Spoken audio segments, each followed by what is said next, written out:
Di negeri dengan 700 lebih bahasa daerah, satu bahasa dipilih sebagai rumah bersama.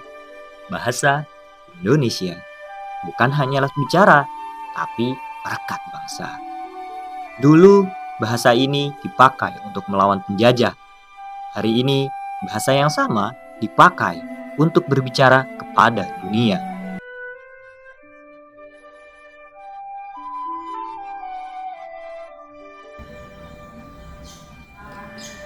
Assalamualaikum warahmatullahi wabarakatuh.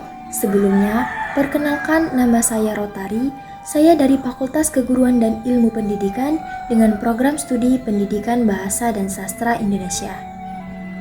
Pada kesempatan ini, saya akan menjelaskan materi mengenai pengaruh bahasa daerah dan bahasa asing terhadap bahasa Indonesia. Nah, bahasa Indonesia merupakan bahasa nasional sekaligus bahasa pemersatu bangsa Indonesia. Bahasa ini juga digunakan oleh masyarakat dari berbagai daerah untuk berkomunikasi antara satu sama lain. Namun dalam perkembangannya, bahasa Indonesia tidak terlepas dari pengaruh bahasa daerah maupun bahasa asing. Hal ini terjadi karena masyarakat Indonesia hidup dalam lingkungan yang memiliki banyak bahasa, sehingga sering terjadi penggunaan lebih dari satu bahasa dalam komunikasi sehari-hari. Nah, yang pertama yaitu pengaruh bahasa daerah terhadap bahasa Indonesia. Bahasa daerah memiliki peran penting karena dapat memperkaya kosakata dalam bahasa Indonesia. Banyak kata yang awalnya berasal dari bahasa daerah, kemudian digunakan secara luas dalam bahasa Indonesia. Contohnya seperti kata batik, kerupuk, nasi goreng. Nah, kata tersebut berasal dari budaya dan bahasa daerah di Indonesia. Selain itu, dalam kehidupan sehari-hari, masyarakat Indonesia juga sering mencampur bahasa Indonesia dengan bahasa daerah saat berbicara. Misalnya, seseorang berkata, "Aku capek banget, hari ini tugasnya banyak pisan." Nah, kata pisan berasal dari bahasa Sunda yang berarti sangat atau sekali. Contoh lain misalnya, "Nanti kita makan dulu ya, aku sudah lapar sekali, euy." Nah, kata euy juga berasal dari bahasa Sunda yang sering digunakan dalam percakapan sehari-hari. Hal ini menunjukkan bahwa bahasa Indonesia bersifat dinamis, yaitu dapat berkembang dan menyesuaikan diri dengan lingkungan masyarakatnya. Pengaruh bahasa daerah tidak selalu berdampak negatif, tetapi justru dapat memperkaya kosakata dalam bahasa Indonesia serta memperkuat identitas budaya masyarakat Indonesia.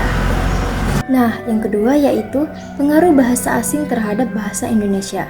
Pada era globalisasi dan perkembangan teknologi saat ini, bahasa asing, terutama bahasa Inggris, sangat sering digunakan. Hal ini karena banyak istilah dalam bidang teknologi, pendidikan, dan media sosial yang berasal dari bahasa Inggris. Contohnya, misalnya dalam kehidupan sehari-hari, misalnya kita sering mendengar teman mengatakan, "Nanti aku download dulu ya materinya dari internet," atau tugasnya harus di-upload ke Google Classroom. Kata download, upload online, dan internet merupakan contoh kata dari bahasa Inggris yang sering digunakan dalam bahasa Indonesia.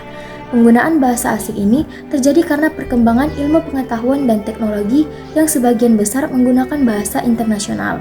Oleh karena itu, masyarakat Indonesia perlu mampu menyesuaikan diri dengan perkembangan tersebut tanpa melupakan penggunaan bahasa Indonesia yang baik dan benar. Jadi, walaupun bahasa daerah dan bahasa asing memberikan pengaruh terhadap bahasa Indonesia, kita tetap harus menjaga penggunaan bahasa Indonesia dengan baik dan benar. Kita juga perlu menumbuhkan rasa bangga terhadap bahasa Indonesia sebagai bahasa nasional dan identitas bangsa. Dengan begitu, bahasa Indonesia dapat terus berkembang sekaligus tetap menjadi alat pemersatu masyarakat Indonesia. Sekian penjelasan dari saya. Terima kasih. Wassalamualaikum warahmatullahi wabarakatuh.